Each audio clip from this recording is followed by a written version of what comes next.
Hello, and welcome back to the set review of Phyrexia All Be One. Yes, we're doing black. We're doing black for this set review.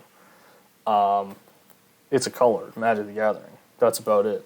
For those of you who don't know how I do tier stuff, I got tiers. These are the tiers that I rate the cards by.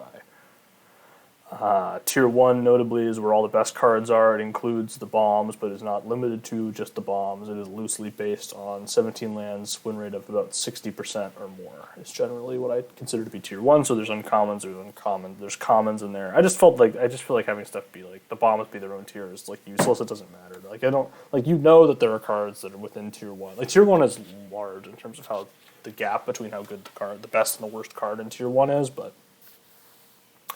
it can include commons at times. And then Tier 4 is sort of like your really, really bad stuff, your like unplayable mythic rares that show up every once in a while. And your bad commons. So that's about it. And sort of Tier 2 and 3 are in between. You can read the stuff here. I'm not going to go over everything every single time because I think that's a little bit boring. Without further ado, we begin with Ambulatory Edifice. 2 and a black, 3/2. When it enters the battlefield, you may pay 2 life. When you do, I don't know why it's not if you do. I don't understand that, like, this is like a weird templating thing where I don't understand why it's not if you do. That's kind of strange. Target creature gets -1/-1 until end of turn. So, if you think about this, like, you basically need to have a thing for this to target for it to be good. Because otherwise you're just playing a 3-mana 3/2, and a 3-mana 3/2 is, it's not it. It's not it. But there's enough targets in the set that you're, like, if this target's like a might or whatever, your opponent makes a bunch of like the token might tokens. This targets one of those. It's great. It's good. It's a good card. It's like a 1.25 for 1. You're happy with that. So, yeah, you're kind of priced into paying for this. You can also just like attack, and then like your opponent like blocks a thing, and then they lose their thing to this plus your 2-drop, and you're like, okay, that was fine. That was a fine deal. So, yeah, I'm pretty happy with this. Next, Annihilating Gaze. Single black mana for a sorcery. As an additional cost to cast this spell, pay 4 or sacrifice an artifact or creature, and you destroy target creature or planeswalker. This is really good. This is efficient removal. It is a cheap sacrifice outlet if that is something you want. It is only sorcery speed. But, as we saw with Midnight Hunt and the Eaten Alive, I believe is what it's called. Now, that exiled, but exile mattered a lot more in Midnight Hunt than it does here. Graveyards are not as big of a deal, and Phyrexia will be one, as they were in Midnight Hunt. The buyout on this is the same, I believe, although it's actually, you don't have to pay as many colored mana. Yeah, it's just solid. It's just a solid type of card. It's like a Bone Splinters variant, or you can also not Bone Splinters. It also targets planeswalkers. That's nice. That's a thing that you want. So, flexible removal. Next, Unhung with Affliction. 1 and a black for an instant. Exile target creature with mana value if it has mana value 3 or less, or if your opponent is corrupted, you may just exile anything. Yeah, that's about it. I mean, this is just really efficient removal. I'm of the opinion that it's going to be fairly easy to get your opponent to have 3 poison counters in this set. And again, this sort of scales with the game, right? So like early on in the game, you exile your opponent's 3-drop, and then on turn like 6, they're more likely to have 3 poison counters, so then you can exile their 5-drop. That's good. That's nice. That's a nice thing. That's a thing that's good. Yeah. That's about it. Next, Archfiend of the Dross. 2 black for a 6/6 flyer. It enters the battlefield with 4 oil counters on it. At the beginning of your upkeep, remove an oil counter from Archfiend of the Dross. Then, if it has no oil counters on it, you lose the game. And whenever a creature an opponent controls dies, its control loses 2 life. There are more than enough ways to proliferate and do other stuff to keep this just forever existing, and your opponent should probably just remove it. You should never be trying to do the thing where you're like, it's going to kill you next turn. You have like 3 open mana, and some of them with blue mana, but this is going to definitely kill you. Yeah, so this thing's just an absolute house. It's like your opponent can't ignore it. They have to kill it, and it's a 6/6 for 4. So, yeah, it's just fantastic. Next, Bilious Oh no, I did so well on the first word, and now the second word just completely destroyed me. Skull Dweller. Skull Dweller. It's a 1-mana, 1/1 Death Touch Toxic 1. Simple as that. So the theme of this set, as I've said, is 1-drops. This is a 1-drop set. 1-drops are very important. This 1-drop is not my favorite because although it matches up very well against the blue 1-drop, it matches up very poorly against the red and white 1-drops, some of the red and white 1-drops. And I think that, yes, early Toxic is good. Very good. It's great even. But if your opponent plays your opponent's just going to say, your opponent's just going to play a 2-drop and say, deal, I'll trade. Right? They'll just say deal. And you're kind of stuck. And you're I got there. Yeah, it was nice. I won for one with my 1-drop, and I got a little bit of mana advantage out of it. And this block's okay and all that stuff. I don't know. I could be convinced that this should be higher, but for now I'm sticking it in tier 3. Next, Black Sun's Twilight. X and a black for an instant. Up to one target creature gets -X until end of turn. If X is 5 or more, return a target creature from of mana value X or less from your graveyard to the battlefield. Tapped. Yeah, this is really, really good. Obviously, it's just removal that works, and if you need to pay kill a cheap thing, and then later on in the game you kill their 5-drop and bring back your 3-drop, and you're pretty happy. You're like, yep, that was great. I did really good here. So, really solid limited card. The Neon Dynasty version of this that gained you life was great, and so this is going to be great. I see no reason why it wouldn't be great. Next, Blight Belly Rat. 1 and a black for a 2/2 Toxic 1. When it dies, proliferate. So, you really proliferate is very good. Toxic 1 is fine. It plays well with the proliferate, actually. It plays very well with it. But at the end of the day, when you peer past the veil, what do I see when I see this card on the battlefield? That looks an awful lot like a 2-mana 2/2, doesn't it? Yeah, that looks a lot like a 2-mana 2/2. I don't know. I'm skeptical. Let me say that. I think that, yes, sometimes this is worse than the white one, right? The white 2/2 that has first strike when on your turn. The proliferate's nice, but you have to have stuff to proliferate with, and you will have stuff to proliferate with. Definitely, you're going to have stuff to proliferate with. So this will have utility. I'm just a little concerned that you're not going to get to use both halves. You think that you're I get to use both sides of this card, where it gets in for Toxic 1 and then I get to proliferate. I don't think you're going to be doing that. I think you're going to be sitting there man, I really have this 2-mana 2/2 that doesn't do anything until it dies, and then I have to it has to die. So I guess it plays well with your your sack stuff. You want to kill it, but it was 2 mana, so it's not it's free, and it's a card. It's is that it worth a card? I'm not super high on this. I think it's fine. I don't think it's exceptional in any way. Next, Bonepicker's Scourge. 2 and a black for 2/2 flying. It has Corrupted, so as long as the opponent has 3 or more poison counters, it has Death Touch and Lifelink.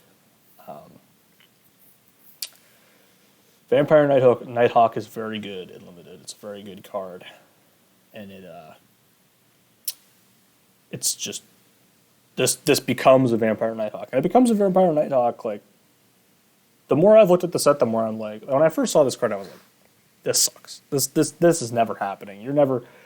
It's happening. Your opponent's going to get to 3 poison counters. That's a thing that's going to happen. And this, at any stage of the game, a Vampire Nighthawk is good. It's always good. And so this is fantastic. So I think that this turning into a card that is is really solid in the mid to late game is just really good. So that's my take on it. Next, Chittering Skitterling. 2 and a black for a 1/4.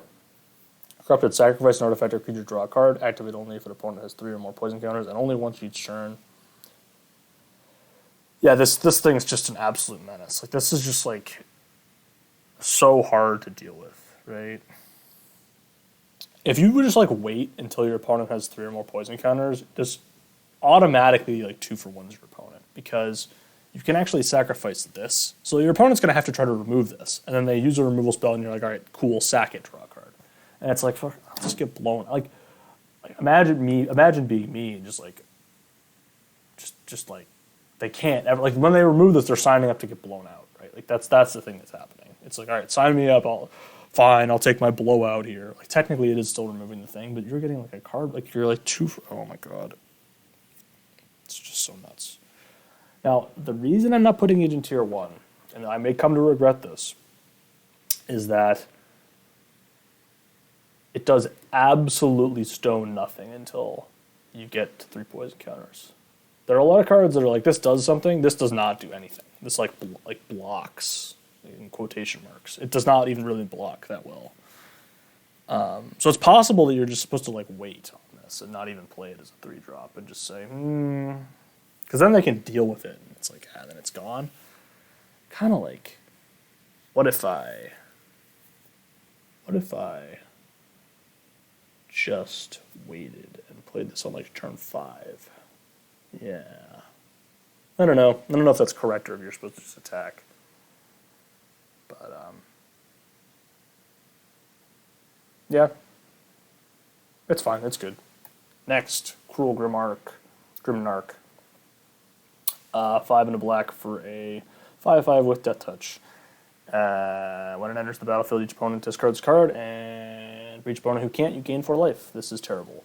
I shouldn't need to talk about why this is terrible. It is, I think, pretty just obviously bad. So there's nothing to like about this card. So we're just going to move on and not play it. Next, Cutthroat Centurion, 2 and a black for a 2/2. Sacrifice another artifact or creature. Cutthroat Centurion gets +2/+2 until end of turn. Activate only once each turn. So this is just like the Sepulchre Ghoul from a AFR. That's the correct abbreviation. I was right in my head the first time. But it is a 3-mana 1. It can also sacrifice artifacts. You can do the Steel Sack thing in red, and that's where this is best. But it is pump the brakes. It's 3 mana. It is 3 mana. And so I'm a little cool on it because it, like, again, when you peer beneath this card, you're like, ooh, there's text on this card. I like this card. And you peer into like what the card is, and it's like, oh, it's a 3-mana 2/2. Don't like that very much. I'm like, not so sure about that little piece of little factoid there. Yes, it's a free sacrifice outlet. They've gotten a little bit more wary of giving free sacrifice outlets to cards just like for free because they know that that's nuts. Like, so this is the result of that, and I don't think it's especially fantastic. Next, Drinvod, Carnage Dominus, 3 black for an 8/3. If a creature dying causes a triggered ability of a permanent, you control the trigger. That ability triggers an additional time.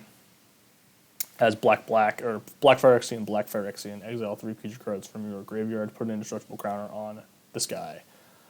Yeah, this is like really bad. So I don't know, like what is good about this card? Is it like we look at this card and we say, well, it's an 8/3, so that's bad. That's not good. It dies to it never gets through on an attack. And also dies to every removal spell in the entire format. Like, literally all of them except for the 1 red mana 1 that doesn't do it. But, yeah, whatever. You have to have stuff in your graveyard to put the indestructible counter on it. So, you can't just, like, play this on 5 and be like, haha, I'm threatening to have indestructible on this. No, because you don't have enough stuff in your graveyard. And it has to be creature cards specifically. You can't have spells. And, like, generally this ability is not something I'm super fond of. This card just doesn't... This is one of those cards that like looks like what happened is they initially made it way too strong and they had to just keep tweaking stuff from it until it became bad and now it just sucks. Is kind of what this looks like to me. Maybe I'll be proven wrong and this thing's insane. I don't think it's insane though. I think it sucks really bad. It's one of those ones where it's like, oh, I have threat of activation, but no, I don't because I can't actually do the thing. So, yeah. Next, Drowning-Ichor. 1 and a black for a sorcery. Target creature gets -4/-4 until end of turn. Proliferate. Look at what they've done. Look at how they've massacred my boy. My Grasp of Darkness. It will never be the same. Look at what you've done. Look at what you've done to Grasp of Darkness. How will I ever recover from this level of insanity of how much better this? Like this is. insane. This is just insane strength on this card. So, first of all, it's 2 mana for 4 for damage, basically. Sorcery speed. Who cares? I don't care because I'm proliferating on all of my stuff. If this card didn't say proliferate on it, it would be a tier 1 card. And because it says proliferated on it, this is like a tier 0 card. This card is you actually honestly like genuinely like this is a reference to one of my other set reviews. But the blue 0-3 is a 1-drop. If you use this on the blue 0-3 1-drop, I'm like, that's like a fair trade. That's the level of psychosis that I'm at on this freaking set, where I'm like seeing those 2 cards and being like, yeah, those are like the same card. Like this thing is just clearly nuts. This is just insane. Yeah, I don't have anything else to say. It just is just so unbelievably brutal and efficient. Next, Duress. Single black mana, sorcery. Target opponent reveals their hand. You choose a non-creature, non-land permanent from it. That player discards that card. Still not going to be good enough in limited. That's the verdict on Duress. Someday, maybe. This is not a set for that. So, yep. Next, Feed the Infection. 3 and a black for a sorcery. You draw 3 cards and lose 3 life. And if your opponent is corrupted, they also lose 3 life. So here's the thing, right? There's sort of conflicting modes with this card that make it not good. First of all, the original mode of 4 mana, draw 3, lose 3 is just bad. Now in this set, it may not be as bad as it normally is because your opponent might be trying to poison you. But they're probably still, I think a lot of times they're still trying to damage you. Like the damage is still going to matter quite a bit. And similarly, you are trying to damage your opponent. Okay, great, but their opponent already has 3 poison counters on them. So maybe you're like, but I'm already doing this poison thing.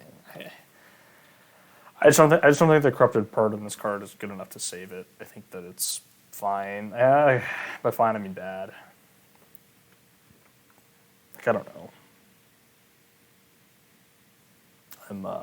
I'm out on this card. Maybe it'll be fine. The set again.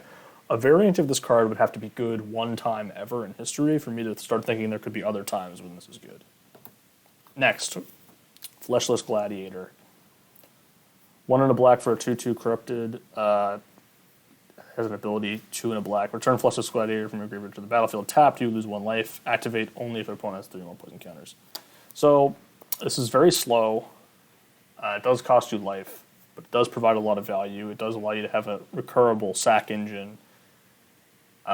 This is a Ethan Sachs Lord Tupperware card. You should ask him about it. He will be the one who will be using this card.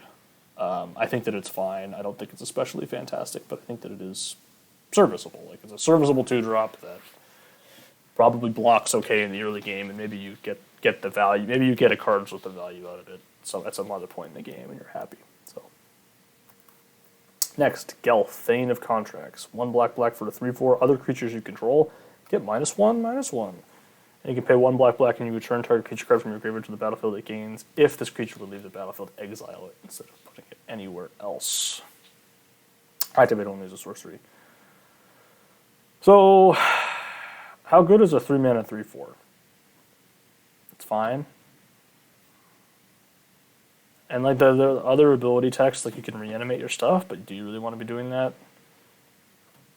I don't know. Not really. No. Yeah. It doesn't really synergize with anything. It's kind of like this weird thing. It threatens to do stuff in the late game. Maybe I should move this to tier 3. But I think that just the base rate is kind of fine. Honestly, it'd be way better as a 4/3, but this card is not exciting. Next, Gulping Scrap Trap. 4 black for a 4/4 when it enters the battlefield or dies, proliferate. Now that is interesting because this one has that ETB trigger, and that's much better than a dies trigger. Now it's still a 5 again. Another one of those cards where you're like, let me look deeper into what this card is saying. It's a 5 mana 4/4. You're like, that's a little bit light, but I don't know. I think this will be a serviceable card. I think this will be a card that you play. I think this is not going to be unplayable. However, I do not think it's going to be a staple of the format by any means. Next, Infectious Inquiry. 2 and a black for a sorcery. You draw 2 cards and lose 2 life. Each opponent gets a poison counter. Normally, this variant of card is a tier 4 card. Again, Proliferate is bumping it up to a tier 3 card. I think that also there's some consideration made for the fact that life may or may not matter as much in this format. I think it's still going to matter quite a bit, but I think it matters 90% as much as it normally matters. So I think that's probably fair. So it's again not as going to be as good as the one from Vow. I don't think, where it gave you a blood token. I think this is worse than that, but I do think it is good. I do think it helps you get your corrupted stuff online, which does matter. It allows you to play the sort of blue-black control poison deck where you're just never are trying to hit your opponent. You're just trying to get poison counters on them and block the whole game. And I think that is a real deck. That is a real thing you can do in the format. So this helps you do that. Next, Carmorix Rat King. It's a 1 black for a 3/3 with Toxic 1, and there's a bunch of other text on it, but the text does not matter because there are no other rats in the entire set, I don't think. I thought I looked this up, maybe there's like some other ones, whatever. There aren't very many of them, so it just is a 3/3 with Toxic 1, and that's a solid card. So next, Necrogen Communion. 1 and a black for an enchantment. Enchant creature you control. Enchanted creature has Toxic 2, and when an enchanted creature dies, return that card to the battlefield under your control. Nope. This card is just too easy to get blown out when you cast it, right? Enchantment removal blows it up. Bounce spell blows it out. Exile removal blows it out. There's a lot of all of those things. The effect that it gives you isn't worth 2 mana. The fact that you have to enchant a creature, the fact that the creature already has to be on the battlefield. There's just so much stuff about this card that does not work. I'm very out on this card. Next, Necroscrito. 3 and a black for a 0/0, and it's benefit with 2 oil counters on it. It gets +1/+1 for each oil counter on it. Whenever another creature or artifact you control is put into a graveyard from the battlefield, put an oil counter on it. It's a flying. So this is secretly the text on this card doesn't matter, and it's how well does this work do stuff with Proliferate, and the answer is not as well as the blue one does, clearly, and it's an extra mana. The 4 mana can't block is a lot worse than the 3 mana can't block. Although I think this still could have potential sometimes. I think this is bad, man. It could be good. It's one of those cards where you see it and you're like, oh, it could be good. You're like, I want it to be good. And then I'm like, but again, you got to show me a card like this that's good before I believe it. I'm not believing it. I'm not a believer yet. So I'm going to start with this card really low. Next, Nim Razor Paladin. 4 and a black for a 4/4 with Toxic 2. When it enters the battlefield, return target creature card with mana value 3 or less from your graveyard to your hand. Yeah. Cool. Oh, wait, no, this is not... ignore the stuff on the slide that says No Steps Bortuk. It's not a No Step Bortuk. It's not to the battlefield. However, this card is still really good. So actually, I think I want to put this in Tier 2. I thought this return to the battlefield was absolutely absurd. It's not doing that. It's returning it to your hand, so this is actually Tier 2. But it's still really good because it basically draws you a card and also is a 5 mana 4/4 Toxic 2, which is just an absolute menace.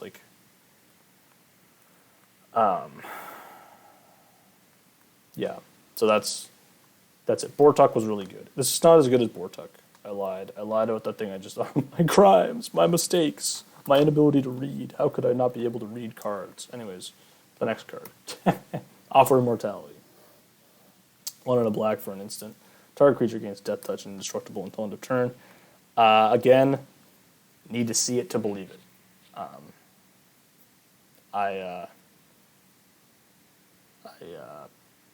I need one of these effects to be good in a set before I believe that this one will be good.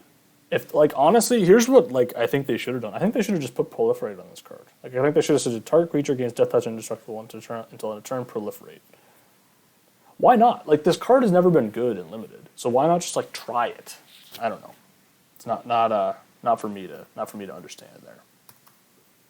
Next, Pestilence Siphoner, 1 and a black for a 1/1 flyer with Toxic 1. Yeah, this will get your opponent corrupted. Yep, that's what this is doing, and I think I think that really matters. I think that's really a thing that matters. I think you do want to have this like, this is like a clock. This is actually like a real clock that is like really doing stuff. Like, if you let this thing hit you 6 times, like if you get up to 6 poison counters and your opponent's playing like black, you're like, oh, it could proliferate and kill me in a couple of turns. Like, it's not out of the question. Like, gotta deal with this thing. You really do. Like, you really gotta deal with this thing. Next, Phyrexia Arena. 1 black for an enchantment at the beginning of your upkeep. You draw 1 card and lose 1 life. I think this thing is solid. This probably is actually a tier 1. I don't know. I haven't played with the card in a limited format. The people that the last time this was actually in a limited format was like really old, where it would have been tier 1. I don't know if it's definitely worse than it used to be. I still think it's probably really good though, because it's only 3 mana. Usually we see like these blue effects that are similar to this, and those are like 5 mana, and they're really bad. This being 3 mana makes it a lot better, but still I don't think is quite that top tier. Just because cards that don't affect the board are tough. You can build like a control deck around this though, and you can do the proliferate whatever thing. Next, the Obliterator. It's obliterating your soul. It's a 5 mana. It's a 4 mana 5/5 trample. When it deals, when a source deals damage to it, it's the source's controller sacrifices any permanents. It's reprint. Because it's a reprint, you would think people would like know that you got to have like 13 swamps in your deck to play this card. People aren't gonna know that. You're gonna like run into people that are like turn 8 for Phyrexia and Obliterator. And I'm like, well, that's a lot worse than but whatever. It's like, if you treat this card as if it's 6 mana, it's still fine, right? Still a decent card, not nearly as good, but if you're playing the number of swamps, then you're happy. If you're not playing the number of swamps, you're probably not happy. That's about it. Next, Ravenous Necrotitan. 2 black for a 6/6 corrupted. When it enters the battlefield, sacrifice a creature unless the opponent has 3 more poison counters. I think this is just a 4 mana 6/6 a lot, and when it's not, sometimes you actually want to sacrifice the thing, right? Like sometimes you just want to do the sack thing. You just want a thing that enables your sacrifice stuff, and I think that does this, and it's just huge. So, like you can sacrifice your Mundrop probably, and just be like, yeah, I got a 4 mana 6/6. Like that's fine. I don't think that's like bad.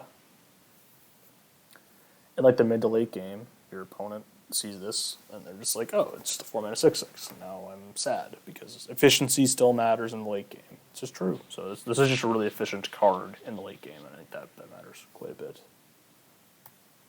Next, Scheming Aspirant. 1 mana black for a 1/3. Whenever you proliferate, each opponent loses 2 life and you gain 2 life. This can get out of hand very quickly if you sort of build Proliferate Tribal. Like if you have like 2 of these, and then you're doing the Proliferate stuff.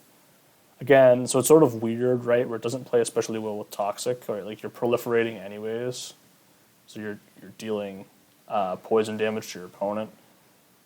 So like you're already kind of hitting them, so you're kind of mostly just worried about the gain 2, but the gain 2 is still good, and like you can have times where you don't have a poison counter on your opponent, and you're proliferating, and this is still draining them. So I think this is pretty good. Like the blocker on turn 2 is very important in this set to prevent toxic stuff from happening to you. So next, Shoulder's Edict. 1 and a black for an instant. Choose one. Each opponent sacrifices a non-token creature, or a token creature, or a planeswalker. These Edict cards are not good, really. So this one has modality, so mostly this is just like planeswalker removal, like, to be honest with you. The instant speedness of it is nice. I don't think it's very good. I don't know. Maybe this one's fine. I don't think so, though. Next, Shoulder's Headcleaver. 3 and a black for a 2/4 menace with Toxic 2. I have punishingly put this into tier 4 because I'm not a believer. Maybe the Toxic 2 is actually good enough, but the thing is this thing just gets blocked. Like it's a 2/4. Like you just block it.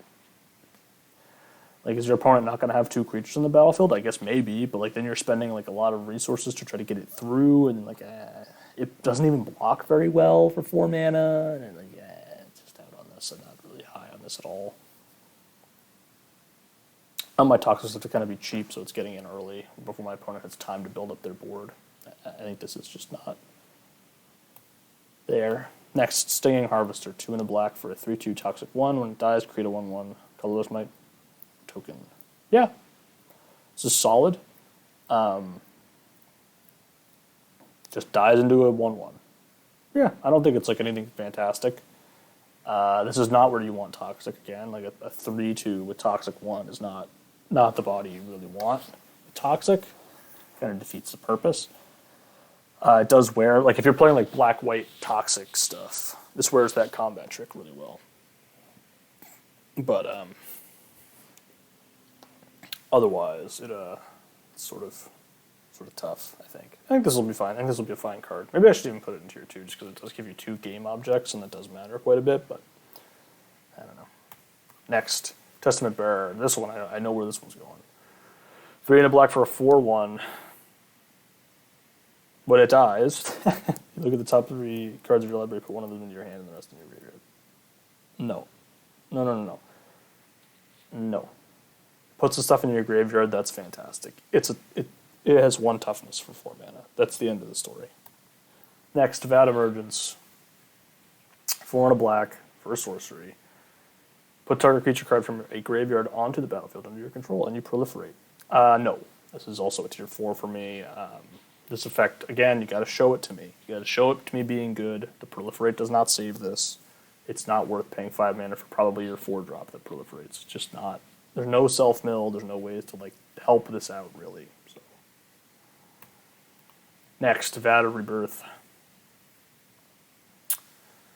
1 black mana for an artifact. Whenever another artifact or creature is put into control is put into a graveyard from the battlefield, put an oil counter on it, and you can play 2 in a black and tap it, and remove 4 oil counters from it, and return target creature card from your graveyard to the battlefield. And you can only activate it as a sorcery.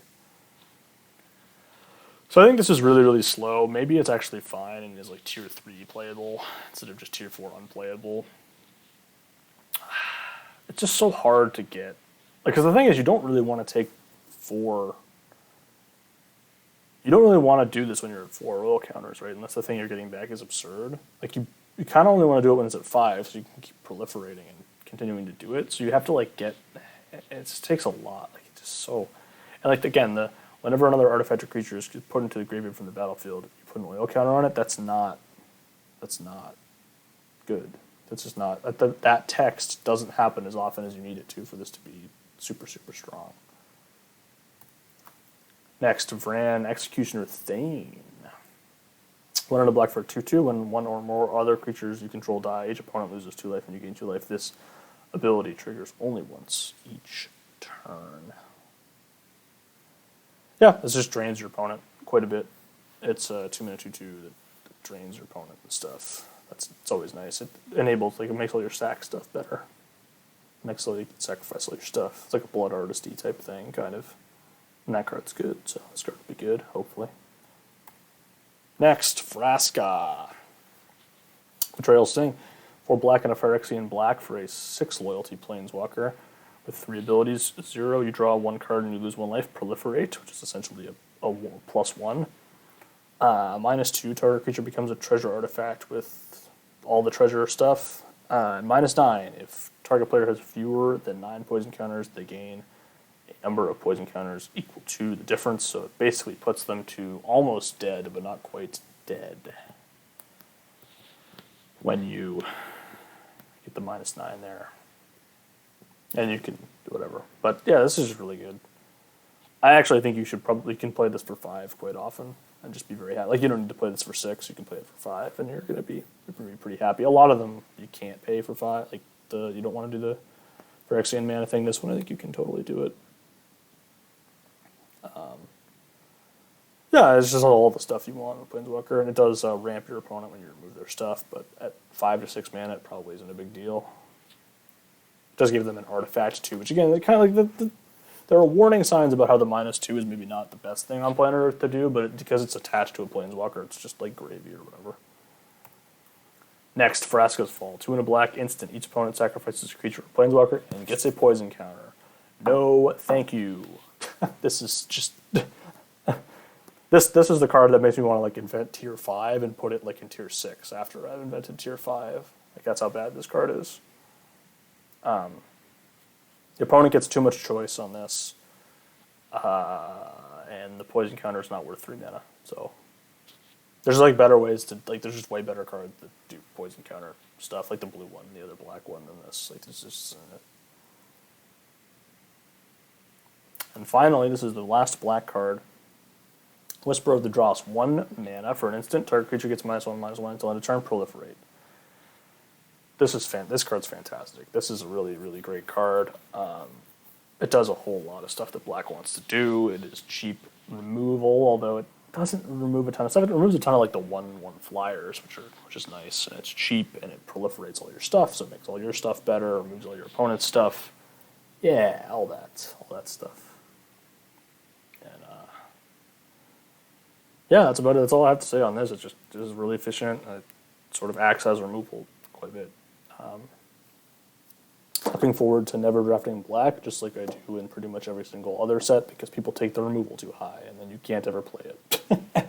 So that's sort of my story with black, and like pretty much every single limited set is like, oh well, I guess I'll never be drafting it, because every single like player on Arena just is like, nah, let me take all this removal, and then never have any of the other stuff like be open. It's like, okay, fine. Anyways, that's going to do it for this set review. Feel free to watch the other ones to like learn stuff, hopefully, about the cards, think about how they're good and stuff. That's about it. So, yeah. Bye.